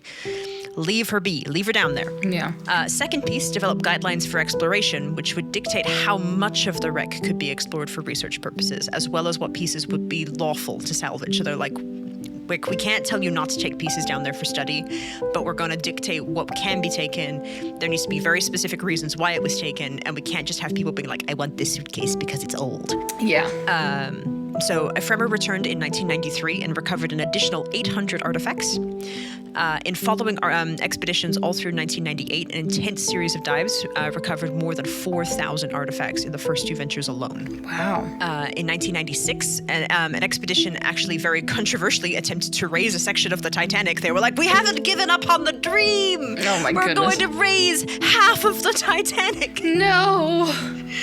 So this half that they attempted to raise, this major section, I should say, I don't think they were trying to raise a full half. They were trying to raise a partial section that had broken off. Mm-hmm. This section weighed about 20 tons and was about 15 by 25 feet, or 4.6 meters by 7.6 meters, if you think that way. It had about 4 portholes in it, 3 of which still had glass in them. Wow. Okay. So, yeah. So, of course, as is the standard, this raising of the Titanic event became quite the commercial spectacle. Yeah. 2 cruise ships accompanied the expedition with a ticket that cost about $5,000 a person. Wow. Holy guacamole. That's a lot of cheddar. That's a lot of money. So what the service provided is that they would sail close to the actual raising expedition. Not close enough to interfere, but close enough so that you could kind of see it. Mm-hmm. And also, while you were in your cabins, you could enjoy a live feed of the raising. They could also enjoy all that the cruise ships had to offer, like live shows and onboard casinos. Wow. That's not much has changed. Yeah, I'm like, that's just crazy. Like you said, just turn it into a whole spectacle. Oh yeah, it was an event. It was like the Met Gala almost. Yeah, you don't want to miss it. No. So several celebrities were invited, such as Burt and Debbie Reynolds, Buzz Aldrin, and a couple others, just really swanky people. And there were actually grand celebrations planned back on shore when they brought the piece back. So they had these huge festivals and these parades. They were like, we got this piece. We brought it back. Everybody, wow! Wow. So the plan was to use a diesel-filled flotation bags. So back to balloon theory. We're going to use that. Okay. We're going to do that. And we're going to hoist the piece back to the surface. And the plan went great. Wow. Except for all the terrible weather, because fuck you. Yeah, of course.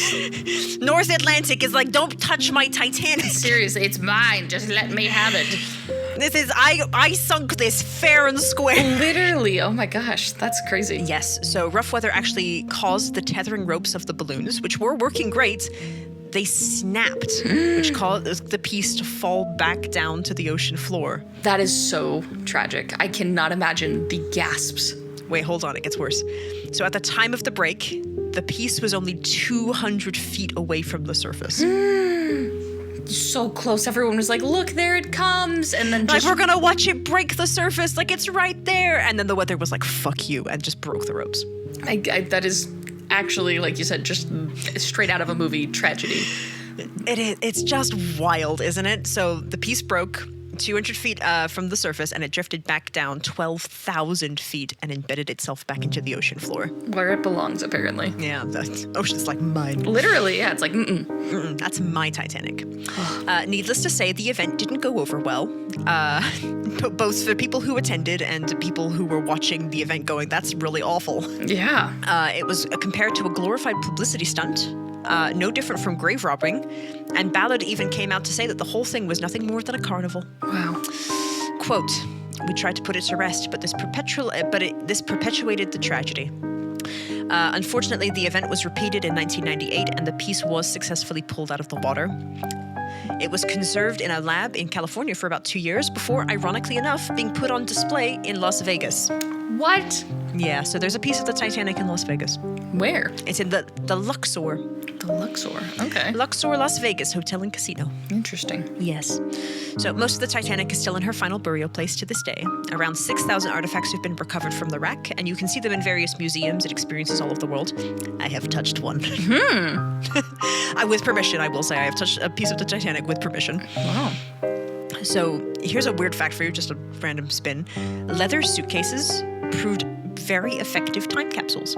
Really? Yeah. So leather, the way that it was treated back then in 1911, 1912, it was treated with something called tannin, which is basically just how you treated leather back then. And it actively repelled oceanic microorganisms. So like contents that were in these suitcases, like paper, clothing, anything that ocean microorganisms were like, that's delicious. Yeah. They couldn't reach it. So leather suitcases, wallets, and satchels were like everything inside of them was incredibly well preserved. Wow. Unfortunately, this also included shoes worn by the passengers. They were remarkably well preserved. And so on many of the dives down to the Titanic, they would find sets of shoes next to each other on the ocean floor because their occupants had been, well, they had long deteriorated. Yeah. Oh, man. Scientists actually believe that any bodies that were on the Titanic would have completely disappeared in the early 1940s at the latest. So there was just no way that they could have saved anybody else. Yeah. You know, they did their best. They did their best. All right. So James Cameron, our boy. Oh. He charted 12 dives to get footage for the 1997 blockbuster hit Titanic. Really? Yeah, he went down there personally, took actual footage from the Titanic and filmed it for his 1997 hit classic Titanic. I did not know that. He had actually been heavily inspired by Ballard's story. So he saw the story of this guy who was like, I'm going to find the Titanic, and then did. And he was like, I'm going to write a film about that. Okay. I had no idea, actually. Yeah. So there you go. There's your James Cameron, passionate Titanic enjoyer. All right. There you go. In 2000, 28 dives by the RMS Titanic Incorporated were carried out, gathering about 800 artifacts in accordance with the law. In 2001, a couple actually got married aboard a submersible that had set down on the bow of the Titanic. Oh, why? You know? Okay. So the man had actually won a trip down, and he asked if he could bring his fiancée. And the company only agreed that he could bring his fiancée if they tied the knot on the Titanic. And this has really been seen as nothing more as a publicity stunt. That's so strange, yeah. All right. Yeah, I mean, quite novel to say that you were married on the Titanic, but like... Yeah, no, 100%. And like you said, the company could be like, we married someone on the Titanic. Yeah, we have one successful wedding on the Titanic. Yeah. Interesting. Okay. Yeah. So that very same company, they brought down a grandson of one of the survivors, which made him the very first descendant of a Titanic passenger or crew member to ever visit the site. Wow. James Cameron then returned to the Titanic because he's like, I fucking love the Titanic. He returned to film pieces for a Disney film because Disney wasn't quite done with the Titanic at this point. the Disney film Ghosts of the Abyss, and it was filmed in 3D. Ghosts of the Abyss. I feel like we have to watch all these Titanic movies now. Absolutely, they're going on the watch list. They're going on the watch list, baby. So 2 expeditions were carried out in 2003 and 2004 to assess the state of the wreck. They were like, it's a wreck. How's it doing? Yeah. What's the ocean like this time of year? The key goal was to analyze how all the microisms that I mentioned before, how they were affecting the hull of the ship. Like, do they eat metal? Do they eat boat? Is boat dying? Where is boat going? Is boat okay? Yeah. Ballard also returned to the Titanic for the first time in nearly 20 years after his discovery in 2004. Wow. Monumental. You know? In 2005, 2 more expeditions went down to the Titanic, and James Cameron was like, hey guys, it's me again. Hey. I was like, Titanic, hey, I can't quit you, babe. I can't quit you. So he came down for a 3rd and final time to film Last Mysteries of the Titanic. Wow. In 2010, the first comprehensive map of the entire debris field was ever produced. It was crafted with sonar scans and over 130,000 high-res images. That number was really hard to say for some reason. That's a lot of images, okay? That's a lot of images, and they used that to make this comprehensive map. Wow. This actually helped further research to examine how the Titanic fully fell to the ocean floor, because now they had like a full comprehensive, like manipulable map of the Titanic. They're like, oh, we can actually figure out a whole lot of shit about this. Yeah, that's crazy, actually. Yeah, this offered countless data on how ships. This just opened up people's eyes on like how ships sink, because this is a depth that people can't really explore without a monumental amount of money. Yeah. A brand new bacteria never before discovered was found living in the Titanic and was named the Halomonas titanicae. Wow. And this is actually how we got COVID today. No, I'm just kidding. And that's COVID, baby. That's so crazy though. Like, it's so scary to think like, yeah, they just found this new bacteria and they're just bringing it up from the ocean floor. Like, that's maybe let's leave it there. Like we've given it a sweet name in honor of the place that we found it, and it's like, I will eat your flesh. Literally. I actually don't know if it eats your flesh. I should do more research on this Halomonas titanicae. Bacteria just scares me. Yeah, it's creepy. So today, lots of so-called extreme tourism companies have set up shop and offer trips down to the wreck. Really? Well, we know that, yeah. Yeah, we know that. Yeah. Unfortunately. Unfortunately, we know that. Don't read ahead. April 2012, the 100-year anniversary of the Titanic, and 25 years since her rediscovery. 140 people went down to visit her. They were like, happy birthday, Titanic. Happy anniversary. Do you think they actually sang? I'm sure they did. I would have led that singing. Happy birthday, Titanic. I can see that. April 15th, 2012, on the anniversary of her sinking, the Titanic officially became eligible to be classified as an underwater cultural heritage site. Wow. Ballard announced his plan to preserve the Titanic with an anti-fouling paint, which would help preserve the site in its current state. And as far as I'm aware, this plan has not yet been enacted, but maybe they're just trying to get the logistics down. Yeah. I wonder how you paint something underwater. That's interesting. Yeah, I just like to imagine it like it's like the buckets, like they're doing like the Jason Pollock thing where it's like the buckets of paint on the canvas, but then it just slowly drifts up. Yeah. I don't know. I've never painted an underwater wreckage. I couldn't possibly say. No. Yeah. So more footage of the Titanic was taken in 2019, and the first crew dive in 14 years. So the wreck was captured in 4K for the very first time. Wow, 4K. 4K Titanic. And the footage, of course, was used by National Geographic. Of course. They used it in the film Back to the Titanic because they're like, we love the Titanic. Back to the Titanic. So, May 2023, the mapping company Magellan and film production company Atlantic Productions created the first ever full-size digital scan of the Titanic using deep sea mapping, which is incredible. Wow. In this 3D scan, you can actually see the full Titanic, water removed. They was very nice of them to remove the water. Yeah. And this is actually being used for very comprehensive studies to figure out how the Titanic fully sank. Wow. Okay. That's really neat. Wow. It's crazy that technology exists. Yeah. And you kind of foreshadowed this, but I don't think we can talk about the wreck without talking about this. Yes. I won't go into too much detail since it's kind of a case on its own, but I feel like it's worth chatting about. Yeah. In July 2021, a company called Ocean Gate began offering paid commercial submersible tours to wealthy clientele to go and visit the site. They use a 5-person submersible named the Titan, and they would trek down to the wreckage and show it off to those who could afford the price tag.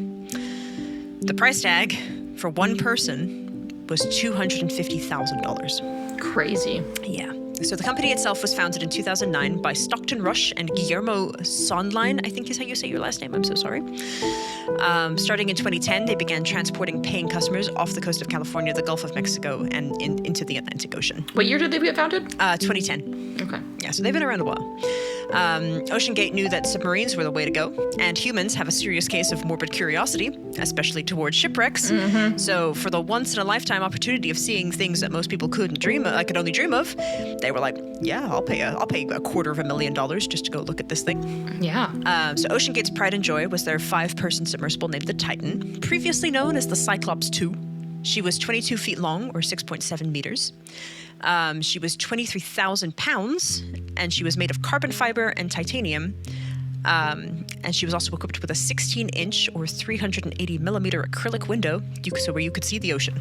Jeez. Her top speed was about 3 knots, or 3.5 miles per hour, or 5.6 kilometers an hour. She was steered by a modified Logitech F710 wireless game controller. Unbelievable. Yeah. So, for context, the U.S. Navy uses Xbox controllers to control periscopes in some of their submarines. So this isn't like, it wasn't just an Ocean Gate thing. Like, U.S. military uses this. Yeah. It's just, it feels weird. It feels weird, man. Well, it feels normal to a lot of people, apparently, because they're just like, oh, look at this. This is so comfortable in my hands. Yeah. I mean, I like a controller. I love controllers, but I don't know if I would want a deep-sea submersible to be controlled by one that I can hook into any PC ever. No, I think I just feel like you said, that should just be a little bit more advanced. Yeah. So, in 2020, Rush told Travel Weekly that she was originally designed to drop to depths as deep as 13,000 feet, or 4,000 meters. But due to cyclical fatigue and, she was getting a little old, Titan's recommended depth was downgraded to 9,800 feet, or 3,000 meters. Now, if you remember, that's a little bit shallower than where the Titanic is. Oh, no. So, Ocean Gate claimed that the Titan was created in collaboration with NASA, Boeing, and the University of Washington, and she was actually built at the Applied Physics Lab at the University of Washington, or UW. Mm-hmm. Later, the University of Washington said that they had no involvement in the design, engineering, or testing of the Titan. Wow. Boeing had said that they had not partnered with Ocean Gate and didn't design or build it. Wow. NASA said that they did have an agreement with Ocean Gate, but did not conduct testing or assist with manufacturing. Wow. Ocean Gate also stated that the Titan's carbon fiber had been sourced at a discount from Boeing, which Boeing has denied, saying that they have no records of sale to Rush or Ocean Gate. All right. Titan was also not a certified vehicle. Ocean Gate stated that excessive safety protocols hindered innovation, so they just didn't get it certified. And Lloyd's Register, which is a ship classification society, declined to class the Titan in 2019, being like, she's unclassable. She's not really fit for the ocean. Jesus. So you can see where this is going if you don't know the story. Yeah, there's just some details that I was not fully aware of, and I'm like, wow, that's insane. Yeah. So, according to Ocean Gate, there were continuous hull monitoring systems in place to check integrity and strength, and the Titan was equipped with a 5-person life support system that could last about 96 hours. There was no GPS aboard, so instead the support ship that launched the Titan would send location updates via text message. This is brilliant. I'm running on a controller, getting updates from a text. Yeah. We're fine. For the price tag of $250,000, this was all that they could do? Yeah. And we're regulated to go down to a certain depth, and we're gonna go lower than that. Okay, so this is gonna end well. This is fine. There was also a ballast system in place, as well as balloons, because we love balloons at the bottom of the ocean. Yeah. There were also thrusters and sandbags. They would launch automatically, as well as be operated manually aboard the ship. So if anything happened, there was a sensor in place that could, launch this life support system and these safety protocols, but they could also be launched manually aboard the ship. Mm-hmm. So a few concerns had been raised in 2018 about her safety, including her engineering not being able to reach Titanic's depths. That's kind of a big and important one. Yeah. The viewport was also allegedly only certified for a depth of 4,300 feet, or 1,300 meters, which would only be a third of the Titanic's depth. Oh, God. There were also concerns about non-routine testing of the vehicle, and several specialists and scientists voiced concerns on how safe the Titan was. Yeah. The Titan also got lost once. What? And was unable to find the Titanic wreck in one of her paid dives. And concerns about how easy it was to lose contact with her support ship were raised. They were like, you just lost a submarine full of billionaires. What happened? What happened? Oh my gosh. They're like, it was a one-time thing. Never again. Never Don't again. you worry about it. It's never going to happen again. So, in 2022, one of the Titan's thrusters malfunctioned, and it was sorry, I'll start that sentence again because I just started laughing. In 2022, one of the Titan's thrusters malfunctioned because it was installed backwards. Okay. So this caused the submersible to spin in circles while moving near the ocean floor. They fixed this by holding the controller sideways. Wow. There was also an incident where the submersible suffered from battery issues. What? It didn't elaborate on what that meant. I was like, don't worry about it. We just need a new battery. I can only assume that means that they did not charge the controller. That is just... I hate this. This is giving me so much anxiety. Right. Well, we're now at the part where we knew we were going. Yeah. So the largest incident happened in June of 2023. The original voyage was scheduled for May, but due to bad weather, it had been postponed. The passengers of this particular cruise were Shahzaza Dawood, who was 48. He was a Pakistani-British businessman. Suleiman Dawood, who was 19, and Shahzada's son. Mm-hmm. Hamish Harding, 58, a British businessman and space tourist. He was on the Blue Origin originally. No. Paul Henry Nargile, I think is how you say it. Nargile.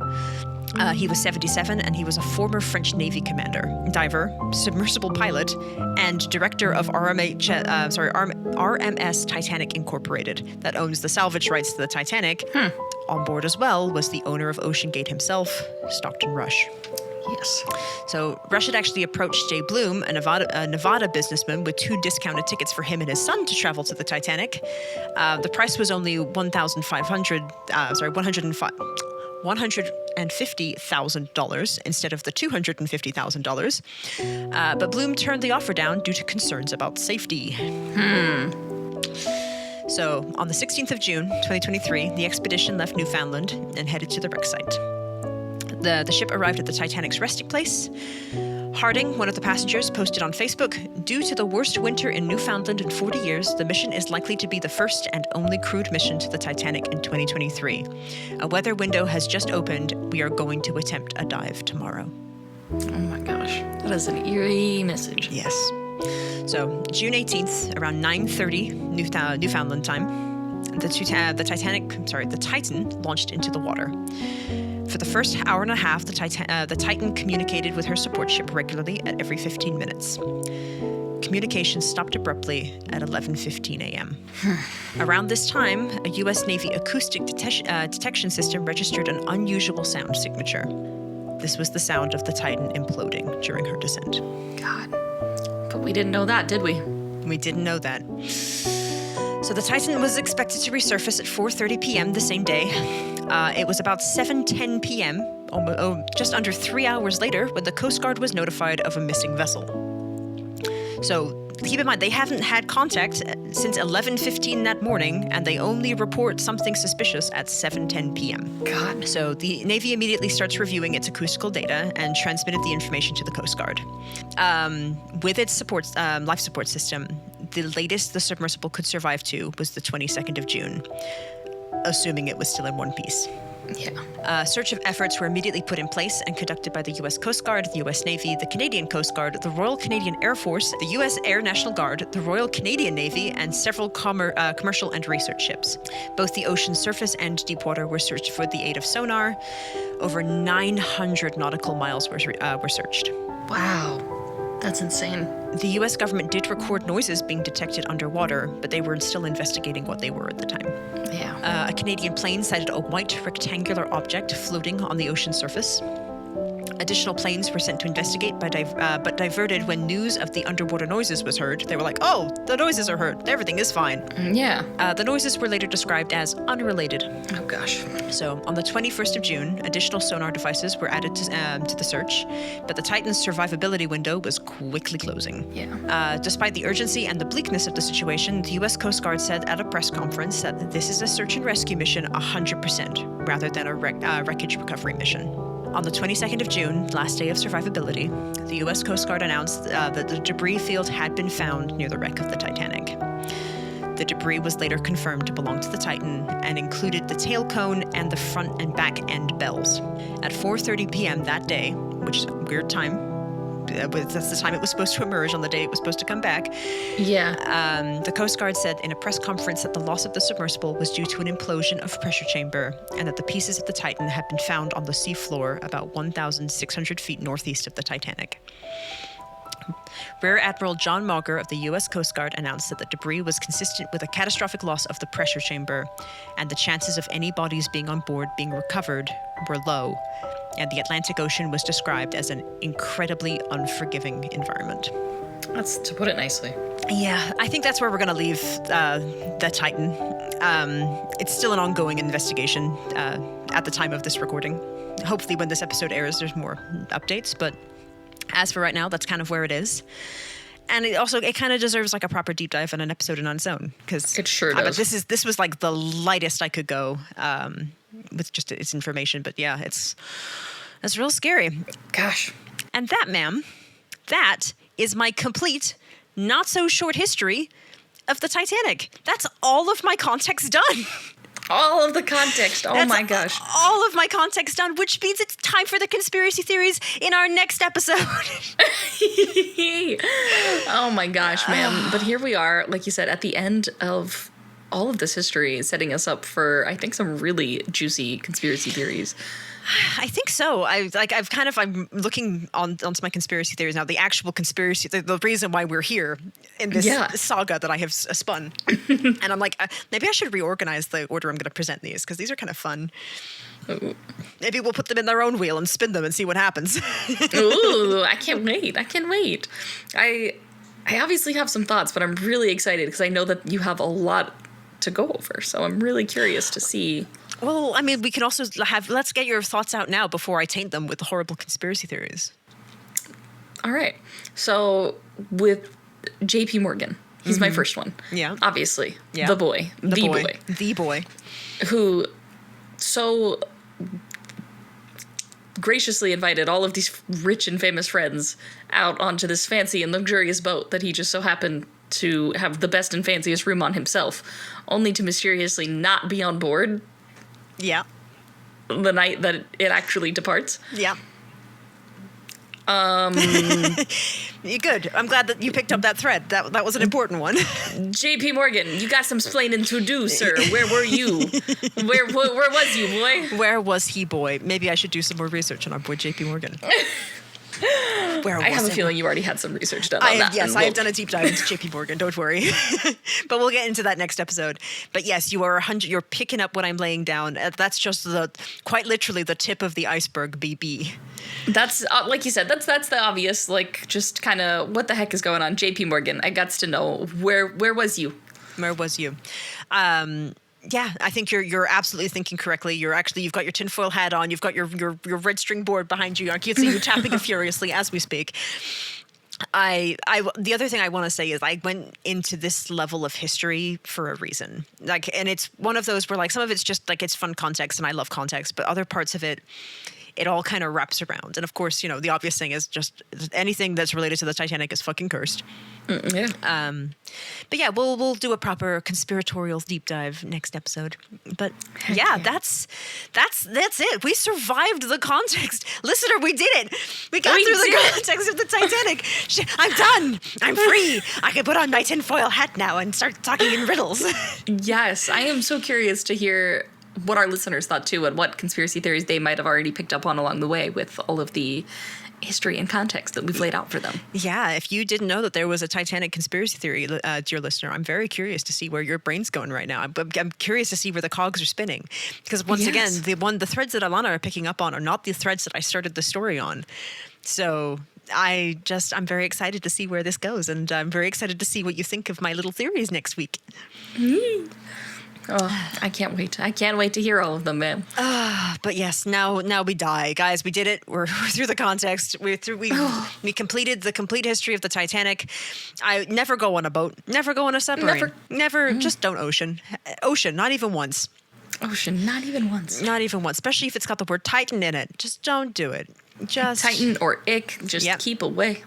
I mean, yeah, we can say that. The White Star Line doesn't exist anymore. We can say that. Yeah, you're totally fine. Maybe. Well, they also don't name their ships Ia anymore. It's a fun fact for you, Cunard. Now that their new naming convention is now like Queen. So it's like the Queen Mary, the Queen Anne, all those. Okay. I thought it was going to be Ard. Ard, yeah. That we won. Yeah, like just, I don't know. That's good. They're like, this is the Queen Ard. The Lusitania Ard. Yeah, I don't know. It works. Titanard. The Titanard. No, if Cunard ever releases a ship called the Titanard, please don't. Don't. Please don't. Just don't. Just put it back. Just put it back. Just put that thing back where you found it, or so help me. So help me. Yes. Well, that is, we don't even have to spin a wheel. We're doing the thing that we've done for the last 4 episodes, where we're just gonna wrap up neatly and nicely, and we'll pick this up again next week. But man, guys, thank you for putting up with me for so long. Oh, ma'am. You know me. It was an honor and a privilege, and I'm so happy to be here with you. And I'm so ready. I got my tinfoil hat, my popcorn, all of it ready to pick up with you. I'm flabbergasted we made it this far. I'm so excited. Well, while I slowly decompress and I depressurize and I return to the surface of the ocean, Alana, where can our dear listeners find us? You can find us on YouTube and Instagram at Spookery Podcast. And you sure can. If you want to send us any emails or messages, where can they do that, ma'am? You can send us a handy-dandy Gmail at spookerypodcast@gmail.com, where you can complain or theorize with me, but do it nicely, please. I'm very sensitive. Yes. And I'm very tired. I've been swimming for so long. We've been out at sea. It's dark. It's cold. It's dark. The weather is bad. It's always bad. Poor visibility. It's always bad. The water is rough and it's poor visibility. Oh, my goodness. But guys, if you're enjoying the Titanic miniseries, or if you're not, please consider leaving us a 5-star review on Apple Podcasts, on Google Podcasts, that doesn't exist anymore, YouTube Podcasts, and Spotify. It really helps us stand out from the crowd, and it tells everyone that we have a multi-parter Titanic series. It sure do. And yeah, I think with that very salty note, I'm going to go throw myself into the ocean once more. Well, I got to go fish her out, everybody. I hope you have. I'm going conspiracy fishing. Conspiracy fishing. Oh my gosh. Yes. I love that. Yes, that's where I am. I will see. I will be here for at least one more week. Pray it's not another. All right. Well, thank you, everyone. Until next time. Stay spooky. Goodbye, everybody. Goodbye. Goodbye. Good night. Goodbye. Farewell.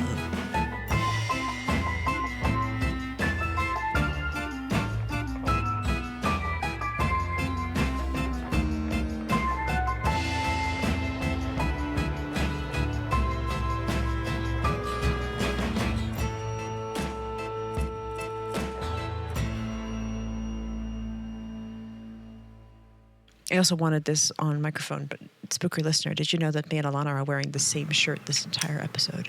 We didn't plan this. We didn't decide that this was what we were going to do today. We just decided, you know what? I'm going to wear this shirt. And the other one also decided, I'm going to wear this shirt.